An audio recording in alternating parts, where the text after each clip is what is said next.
Hello my dear viewer. Government India ministry of railway recruitment board की ओर से जो सेंट्रलाइज एम्प्लॉयमेंट नोटिफिकेशन आया है जिसका नंबर 04/2024 ऐसा नंबर है। Recruitment of various categories of paramedical paramedical field से रिलेटेड वेरियस कैटेगरीज की रिक्रूटमेंट आपके सामने मैं प्रोवाइड कर रही हूँ। उसका नोटिफिकेशन आपको डिटेल में बता रही हूँ। फ्रेंड, ये जो एप्लीकेशन आ रहे हैं ये टोटली सेंट्रल गवर्नमेंट की ओर से आ रहे हैं, परमानेंट बेसिस के हैं। और यह इसकी जो एप्लीकेशन की ओपनिंग है वह स्टार्ट हो रही है 17/8/2024 को, और इसकी क्लोजिंग डेट है जो कि ऑनलाइन मोड से है वह 16/9/2024, मतलब अप्रोक्सीमेटली 1 मंथ का इसका पीरियड रहने वाला है। आपको अप्लाई करने के लिए 1 मंथ का टाइम रहने वाला है। Date for modification window for correction is in application form। आपको करेक्शन करने के लिए अगर कुछ गलती हो रही है, कुछ आपको ऐसा लग रहा है कि फिर से आप मॉडिफिकेशन कर सकते हैं एप्लीकेशन फॉर्म में, तो यह 17/9/2024 से तो 26/9/2024 तक आपको टाइम स्पैन यहाँ मिलने वाला है। Application are invited for eligible candidate. आप इस पैरामेडिकल फील्ड से रिलेटेड में जो पोस्ट आपको बताने वाली हूँ इससे रिलेटेड आपके पास कोई भी एलिजिबल कैंडिडेट रहेंगे या क्या एलिजिबिलिटी रहेगी तो आप यहाँ अप्लाई कर सकते हैं। Application complete in all respect must be submitted online only. सिर्फ आपको ऑनलाइन ही एप्लीकेशन सबमिट करने हैं, लेटेस्ट बाय 23:59 आवर्स। तो 16/9/2024 को रात के 12 बजे से पहले ये ऑनलाइन मोड का जो एप्लीकेशन है यह क्लोज होने वाला है, ये आपको ध्यान में रखना है। आपको टोटली इम्पोर्टेंट जो डेट है ये डेट ध्यान में रखने हैं, 17/8/2024 से तो 16/9/2024 तक। अब मैं आपको पोस्ट बता रही हूँ, आरआरबी कौन कौन सी पोस्ट लेकर के आया है, कौन कौन सी वैकेंसी वह आपके लिए निकाल रहा है, और साथ ही साथ उसका पे स्केल क्या रहने वाला है मैं आपको बता रही हूँ। टोटल वैकेंसीज कितने हैं वो भी आपको बता रही हूँ। फ्रेंड, डेंटिशियन का लेवल 7 का पोस्ट है जो CPC 7 लेवल कैरी करता है, और इसका इनिशियल पेमेंट जो रहने वाला है वो 44,900 रुपीज रहने वाला है। मेडिकल स्टैंडर्ड का है। एज इन ईयर्स काउंट होगा 1/1/2025 से 5 तक। और यहाँ इसकी जो एज लिमिट है ये 18 से तो 36 तक है। टोटल वैकेंसीज यहाँ 5 रहने वाले हैं। नर्सिंग सुपरिटेंडेंट के 7 पोस्ट है, इनका भी सेम पे स्केल है 44,900, और इनका एज लिमिट 20 से तो 43 तक है। टोटल वैकेंसीज देखिए फ्रेंड, बहुत ज्यादा टोटल वैकेंसीज है। 713 नर्सिंग सुपरिटेंडेंट के वैकेंसीज है। Audio audiologist and speech therapist के इनका 6th लेवल का पे स्केल रहने वाला है, 35,400 इनका पे स्केल है, और एज लिमिट यहाँ दी गई है। सेम वे में क्लिनिकल साइकोलॉजिस्ट है, डेंटल हाइजीनिस्ट है, डायलिसिस टेक्नीशियन है, health and malarial inspector group 3 की यह पोस्ट है जो कि 7th लेवल का पे लेवल यहाँ रहने वाला है। 35,400 इसकी पे स्केल है, और इसकी जो एज है अंडर द एज 18 to 36 आप अप्लाई कर सकते हैं। इनके भी पोस्ट बहुत अच्छे आए हैं फ्रेंड। 126 यहाँ पोस्ट वैकेंट है। लेबोरेटरी सुपरिटेंडेंट के यहाँ वैकेंसी है। 6 लेवल का जो पे स्केल है CPC है, और इनिशियल पेमेंट 35,400 है। देन मेडिकल B1 का यहाँ आपको स्टैंडर्ड रहने वाला है, 18 to 36 एज लिमिट है, और 27 यहाँ पोस्ट वैकेंट है। फ्रेंड, ये जो पोस्ट है इनकी एलिजिबिलिटी क्या है ये भी मैं आपको आज बताने वाली हूँ। पूरे डिटेल में यह वीडियो होने वाला है। आप यहाँ यह वीडियो देख रहे हैं, आप शायद भूल जाएंगे इस चैनल को सब्सक्राइब करने के लिए, वीडियो को लाइक करने के लिए, तो अभी इस वीडियो को लाइक कर दीजिए, और अगर चैनल को सब्सक्राइब किया नहीं है तो कर लीजिए। आगे चलते हैं। Perfusionist psychotherapist grade 2, occupational therapist, cath laboratory technician, pharmacist. Friend, ये जो पेज आपको दिखाई दे रहा है इसका आप स्क्रीनशॉट ले लेना। तो अगर आपका एलिजिबिलिटी इसमें आता है, एडजस्ट होता है, तो आप इस पोस्ट के लिए अप्लाई कर सकते हैं। रेडियोग्राफर, एक्सरे टेक्नीशियन है, स्पीच थेरेपिस्ट है, कार्डियक टेक्नीशियन है। देन ऑप्टोमेरिस्ट की पोस्ट है, ईसीजी टेक्नीशियन की है, लेबोरेटरी असिस्टेंट ग्रेड 2 की भी यह पोस्ट है, जो कि ग्रेड 3 की आती है। 21,700 यहाँ पे स्केल रहने वाला है, B1 का स्टैंडर्ड यहाँ रहने वाला है। और एज लिमिट इन्होंने दी है 18 to 36 तक की। और टोटल वैकेंसीज है लेबोरेटरी असिस्टेंट के लिए 94, मतलब मलेरियल ऑफिसर और साथ ही साथ हेल्थ एंड मलेरियल जो ऑफिसर है वो, और लेबोरेटरी असिस्टेंट ग्रेड 2 के अच्छे वो पोस्ट आए हुए हैं जहां आप अप्लाई कर सकते हैं। देन नेक्स्ट पेज की ओर चलते हैं। यहाँ इंपॉर्टेंट इंस्ट्रक्शन उन्होंने दिए हैं। टोटल 40 पेजेस का यह नोटिफिकेशन आया हुआ है फ्रेंड। आप इनकी ऑफिशियल जो वेबसाइट है मैं आपको बताऊंगी, इस वेबसाइट पे जा करके यह पीडीएफ डाउनलोड कर सकते हैं, डिटेल में इसे पढ़ सकते हैं। देन इन्होंने इंपॉर्टेंट नोटिफिकेशन इंस्ट्रक्शन भी यहाँ दिए हैं। एलिजिबिलिटी क्या है आपकी, देन एज रिलैक्सेशन कहाँ से रहने वाला है, कब तक यह काउंट होने वाला है, एज लिमिट एज 1/125 तक रहने वाला है। The lower and upper age limit भी इन्होंने यहाँ दी हुई है। देन आपका जो एप्लीकेशन है, ये एप्लीकेशन यह इम्पोर्टेंट नोटिफिकेशन है कि आपको यहाँ ऑनलाइन आरआरबी की वेबसाइट पर जाकर के अकाउंट क्रिएट कर लेना है आपके रजिस्ट्रेशन करने के लिए। देन आपको इसका जो फॉर्म है वह मैन्युअली फिलअप करना है, जिसके अंदर आपको डिटेल इंफॉर्मेशन जो है वह सही फिलअप करनी है। आपका मोबाइल नंबर, आपका ईमेल आईडी, यह आपको अच्छे से फिलअप करना है। और देन आपको आगे जाकर के यह फॉर्म फिल करना है।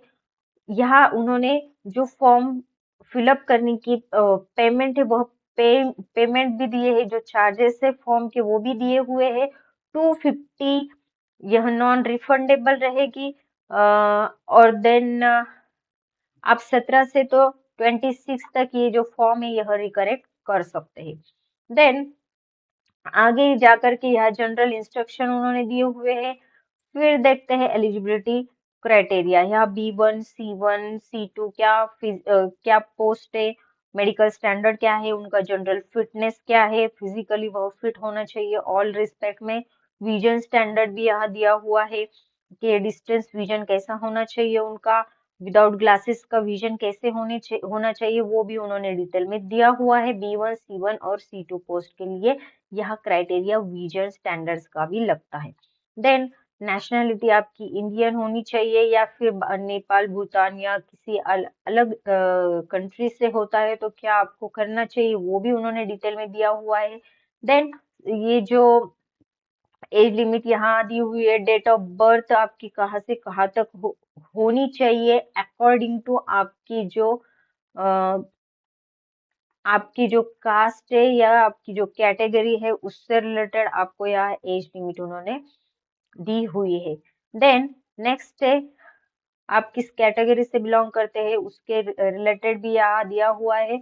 और आपको ऑनलाइन फी पेमेंट जो करनी है, आप किस कैटेगरी से आते हैं तो आपको 500 यहाँ देनी है। Then SC ST, ex service, PWD, female, transgender, minority, economically backward, EBC जो आते हैं वो, EBC should not be confuse with OBC and EWS। तो इनके लिए 250 यहाँ चार्जेस रहने वाले हैं। शाल बी रिफंडेड, ये जो है ये रिफंड होने वाले हैं। Duly deducting bank charges as applicable on appearing CBT। अब CBT को अगर अपीयर करते हैं तो ये रिफंडेबल चार्जेस है 250। और यहाँ 500 जो भी पे करने वाले हैं ओपन कैटेगरी के, और बाकी की जो कैटेगरीज एक्सेप्शनल यहाँ आए हुए हैं उन कैटेगरी 500 चार्जेस है, और उनमें से 400 आपको रिफंड होने वाले हैं, जो कि अगर आप अपीयर करते हैं CBT को, कंप्यूटर बेस्ड टेस्ट में आप फर्स्ट टेस्ट में अटेम्प्ट करेंगे तो आपको यह रिफंड मिलने वाला है। देन नेक्स्ट यहाँ कैटेगरी से रिलेटेड उन्होंने कुछ क्राइटेरिया दिए हुए हैं, या आप पीडीएफ में डिटेल में पढ़ सकते हैं फ्रेंड। और देन यहाँ जो उनका टेस्ट मोड है, वो टेस्ट मोड में आपको बता रही हूँ। ये अच्छे तरह से ध्यान में रखिए फ्रेंड, ये बहुत ही इंपॉर्टेंट है आपके लिए, क्योंकि आपको एग्जाम इनकी जो टेस्ट है कंप्यूटर बेस्ड टेस्ट, ये आपको फेस करनी है, और वह आपको क्या क्या पढ़ के जाना है। प्रोफेशनल एबिलिटी, आप किस पोस्ट के लिए अप्लाई कर रहे हैं, उस पोस्ट की जो प्रोफेशनल एबिलिटी है उस पे 70 क्वेश्चन रहने वाले हैं, जो कि 70 मार्क्स के रहेंगे। जनरल अवेयरनेस 10 क्वेश्चन रहेंगे 10 मार्क्स के लिए। General general arithmetics, then general intelligence and reasoning, यह 10 मार्क्स के लिए 10 क्वेश्चन यहाँ रहने वाले हैं। देन जनरल साइंस 10 मार्क्स के लिए 10 क्वेश्चन रहने वाले हैं। टोटल आपको 100 मार्क्स का यह कंप्यूटर बेस्ड टेस्ट देना है। देन नेक्स्ट नेक्स्ट देखते हैं कि यहाँ उन्होंने दिया हुआ है पूरा नोटिफिकेशन के वो किस तरह से आपका नॉर्मलाइजेशन करेंगे, आपका किस तरह से टेस्ट होने वाला है। डॉक्यूमेंट वेरिफिकेशन की भी यहाँ पोस्ट आपकी होने वाली है, जिसमें आपके जो ओरिजिनल डॉक्यूमेंट है वह डॉक्यूमेंट वेरीफाई किए जाएंगे after the first CBT test. First CBT होने के बाद में यह आपके डॉक्यूमेंट वेरिफिकेशन करेंगे। या हाउ टू अप्लाई, अप्लाई किस तरह से करना है वो भी दिया हुआ है, जो कि मैंने आपको पहले बताया है। उनके ऑफिशियल वेबसाइट पे आपको क्या करना है, रजिस्ट्रेशन कर लेना है। उसके बाद मैन्युअली आपको ऑनलाइन पूरा फॉर्म फिलअप करना है। फोटो या फोटो की साइज दी हुई है, जो कि आपको अपलोड कर देना है, साइन अपलोड करना है, और पूरा फॉर्म ठीक से पढ़ करके आपको अच्छी तरह से फिलअप करने के बाद यह सबमिट कर देना है, और बाद में आपको फी पे करनी है। देन यहाँ उन्होंने एरिया वाइज उनके वेबसाइट्स दिए हुए, लिस्ट ऑफ आरआरबी वेबसाइट्स। तो आप किसी एरिया से बिलोंग करते हैं, आप कहाँ अप्लाई कर सकते हैं, या इस वेबसाइट्स पे जा करके आप फॉर्म फिलअप कर सकते हैं। मुंबई से रिलेटेड www.rrbmumbai.gov.in, यह मुंबई की वेबसाइट, जो कि महाराष्ट्र की जो पीपल्स है वह यहाँ जा करके अप्लाई कर सकते हैं। देन नेक्स्ट आपको बता रही हूँ, आप जो एप्लीकेशन कर रहे हैं वह रजिस्ट्रेशन नंबर आपका जनरेट होने वाला है, जो कि आपको ध्यान में रखना है, केयरफुली नोट करके रखना है, या स्क्रीनशॉट लेकर के रखना है, या उसका फोटो लेकर के रखना है, जो कि आपको फ्यूचर में यूज होने वाला है। देन यह जनरल गाइडलाइन उन्होंने दी हुई है, ये पूरे गाइडलाइन मॉडिफिकेशन ऑफ एप्लीकेशन है, आप ठीक से पढ़ लेना फ्रेंड। यहाँ आप अच्छे से पढ़ लेना, और इस पोस्ट के लिए आप अप्लाई कर देना। और यहाँ मैं आपको अबाउट द क्वालिफिकेशन बता रही हूँ। क्वालिफिकेशन के लिए देखिए फ्रेंड, हर एक पोस्ट के लिए अलग अलग क्वालिफिकेशन यहाँ दिया हुआ है। नर्सिंग सुपरिटेंडेंट के लिए देखिए, बीएससी नर्सिंग आपका होनी चाहिए, certificate as registered nurse, nurse midwife having pass 3 year course in general nursing. ये एजुकेशन है रिलेटेड टू नर्सिंग, इसका भी आप स्क्रीनशॉट ले सकते हैं। Cardiac technician higher secondary 12th आपका होना चाहिए, और एंड सर्टिफिकेट कोर्स आपका हुआ होना चाहिए related to cardiac technician. Clinical psychologist का यहाँ दिया हुआ है, एलिजिबिलिटी ईसीजी का है, फील्ड वर्कर का है, हेल्थ एंड मलेरियल इंस्पेक्टर का भी यहाँ दिया हुआ है। BSc having study in chemistry as a main और optional subject, any branch of chemistry while undertaking the course, plus 1 year diploma of health और sanitary inspector। तो ये भी आपका यहाँ होना चाहिए हेल्थ एंड मलेरियल इंस्पेक्टर के अंदर। देन नेक्स्ट पोस्ट है लेबोरेटरी असिस्टेंट ग्रेड 2। तो इनके लिए 12th in science plus diploma in medical laboratory technology. तो ये डीएमएलटी आपका हुआ होना चाहिए। ये पैरामेडिकल फील्ड से रिलेटेड बहुत इंपॉर्टेंट पोस्ट है, जिसके अंदर आपके लिए वैकेंसीज आई हुई है। अच्छा नंबर है वैकेंसीज का, अबाउट 126 समथिंग यहाँ वैकेंसी आई हुई है।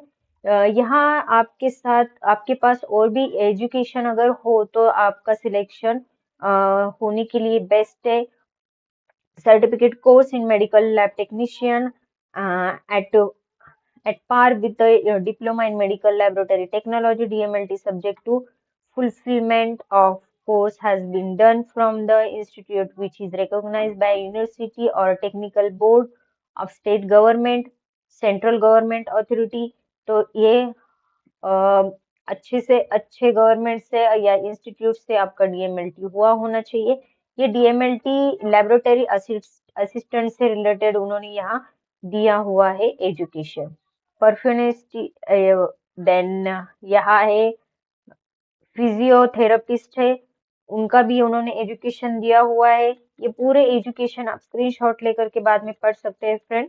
Then radiographer, pharmacist, dialysis technologist, ophthalmist, optometrist, laboratory superintendent. Laboratory superintendent के लिए जो एजुकेशन है वह plain BSc of biochemistry, microbiology, life science, BSc with chemistry, biology as a main or as optional subsidiary subject or equivalent plus diploma in medical laboratory technology or equivalent यहाँ होना चाहिए। BSc in medical technology from recognized university।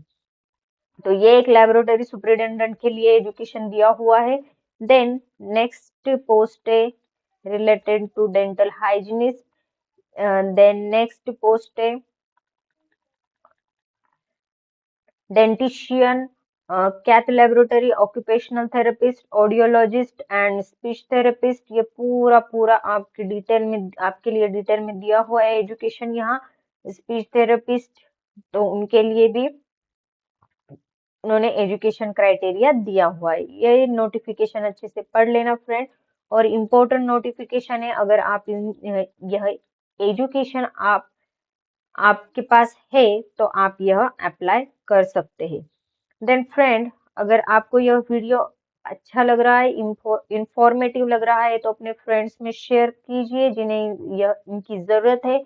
Government के post है, central government की यह post है जहां आप अप्लाई कर सकते हैं। कैटेगरी वाइज भी उन्होंने यहाँ वैकेंसीज दिए हुए, कौन से कैटेगरी के लिए कितने वैकेंसीज है वो भी दिया हुआ है, वो अच्छे से देख लेना और यहाँ अप्लाई कर लेना। आपके लिए फिर से एक बार बता रही हूँ इम्पोर्टेंट डेट, जो कि 17/8 से स्टार्ट होने वाला है। जो अभी 17/8 आई नहीं है फ्रेंड, जल्दी आने वाली है। 17/8 को यह फॉर्म स्टार्ट हो जाएंगे और 16/9 तक यह फॉर्म चलने वाले हैं। केयरफुली पूरा फॉर्म पढ़ लीजिए और अच्छे से फिलअप कर लीजिए। और साथ ही साथ मैंने आपको जो सिलेबस दिखाया है फ्रेंड कि किस किस पार्ट में किस तरह से आपको स्टडी करना है, वो भी अच्छे से ध्यान में रखिए फ्रेंड। जल्दी मैं इस पे एक वीडियो और लेके आने वाली हूँ आरआरबी के लिए। आपको सिलेबस क्या रहने वाला है, एग्जैक्ट सिलेबस। मैंने तो पैटर्न आपको बताया कि 10 मार्क्स कहाँ रहने वाले हैं, 70 मार्क्स कहाँ रहने वाले, आपको टोटली 100 मार्क्स का पेपर देना है, वो सिर्फ आपको स्केलेटन दिखाया है। मैं डिटेल में सिलेबस के लिए वीडियो लेके आने वाली हूँ और आप इस चैनल पे बने रहिए, क्योंकि आरआरबी की एग्जाम जब तक चल रही है हम आपके लिए स्टडी मटेरियल प्रोवाइड करने वाले हैं। और यह स्टडी मटेरियल जो ये टोटली फ्री है आपके लिए। इस चैनल पे बने रहिए और चैनल को सब्सक्राइब कर लीजिए। Thank you for